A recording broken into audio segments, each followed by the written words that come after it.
Shalom saudara-saudara yang dikasihi oleh Tuhan. Senang sekali kalau saat ini kita bisa kembali bertemu dan kita akan merenungkan kembali kebenaran firman Tuhan. Kebenaran firman Tuhan terambil dari Kejadian pasal yang kedua, ayat yang ke-15 sampai 17.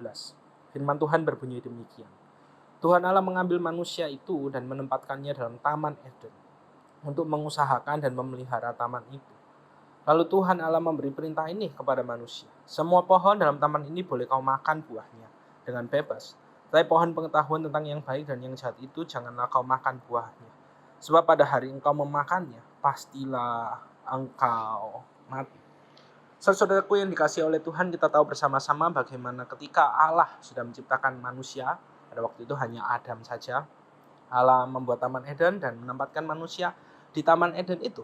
Dan tujuannya untuk mengusahakan dan memelihara taman itu. Bagaimana ketika Allah menaruh manusia sebelum manusia jatuh ke dalam dosa, kita tahu bersama-sama bahwa manusia sudah bekerja mengusahakan memelihara taman itu. Seringkali kita mendengar bagaimana kutukan bekerja itu adalah akibat dosa yang membuat akhirnya manusia harus bekerja keras di dalam dunia ini, harus bekerja dengan susah payah. Tapi di sini kita melihat bagaimana bekerja itu adalah natur dari manusia ketika Allah menciptakan manusia ke dalam dunia ini, menempatkannya dalam Taman Eden, mengusahakan dan memelihara taman itu. Perbedaannya adalah kalau sebelum manusia jatuh ke dalam dosa, maka relasi manusia dengan alam itu bersahabat. Tetapi sekarang setelah manusia jatuh ke dalam dosa, relasi manusia dengan alam itu menjadi tidak bersahabat, saling bermusuhan satu dengan yang lainnya. Maka dari itu kenapa kok kita sudah bekerja keras, mati-matian pun kadang-kadang tidak menghasilkan hal yang kita inginkan. Karena memang relasi manusia dengan alam sudah rusak oleh dosa. Nah, ketika Allah menaruh manusia dalam Taman Eden itu, di sini kita melihat bahwa Allah memberikan sebuah peraturan. Peraturan di mana ada pohon pengetahuan yang baik dan jahat, dan di sana Allah mengingatkan, memberikan peraturan, semua pohon di taman ini buahnya boleh kamu makan. Satu tok yang tidak boleh kamu makan, yaitu buah dari pohon pengetahuan yang baik dan jahat ini.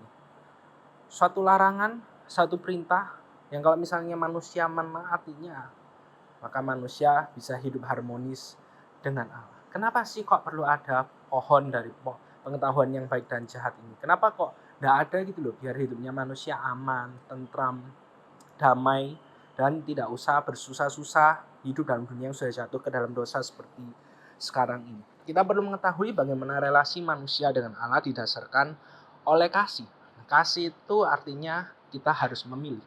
Ketika kita memilih mengasihi sesuatu hal, maka di saat yang bersamaan kita memilih untuk tidak mengasihi yang lainnya. Itu adalah natur dari kasih. Begitu juga dengan relasi manusia dengan Allah. Ketika kita memutuskan untuk mengasihi Allah, maka secara otomatis kita akan wujudnya adalah taat kepada perintah Allah, dan kita tidak akan melanggar perintah tersebut. Dan Allah ingin melihat apakah manusia itu benar-benar mengasihi dirinya atau tidak. Ketika seseorang mengasihi Allah dengan sungguh-sungguh, maka wujudnya secara otomatis adalah taat. Ketaatan secara penuh. Tidak ada kompromi sama sekali terhadap kebenaran firman Tuhan di dalam kehidupannya. Dan begitu juga dengan setiap dari kita. Saudara-saudara, ketika kita sebagai anak Tuhan, relasi kita dengan Allah sudah dipulihkan kembali di dalam Kristus, dimanapun kita berada, apapun yang kita lakukan sekarang ini, Tuhan ingin setiap dari kita mengerjakannya dengan sungguh-sungguh, dengan ketaatan sepenuhnya kepada dirinya saja, baik di dalam keluarga, baik di dalam gereja ketika kita melayani, baik ketika kita bekerja, baik ketika kita bersekolah. Semuanya itu adalah kesempatan di mana kita belajar. Ketika Tuhan sudah menempatkan kita di dalam dunia ini, maka kita belajar untuk taat kepadanya saja sepenuhnya. Karena itu adalah wujud kasih kita kepada Tuhan. Siapkah kita untuk menaati Allah selalu dalam kehidupan setiap dari kita? Mari sama-sama kita berdoa. Tuhan, kami bersyukur buat firman-Mu hari ini. Kiranya dalam kehidupan kami dapat belajar senantiasa untuk taat hanya kepada-Mu saja. Karena kami tahu ketaatan kepada-Mu itu adalah wujud cinta kami kepada-Mu saja. Hanya dalam nama Tuhan Yesus kami telah berdoa. Amin.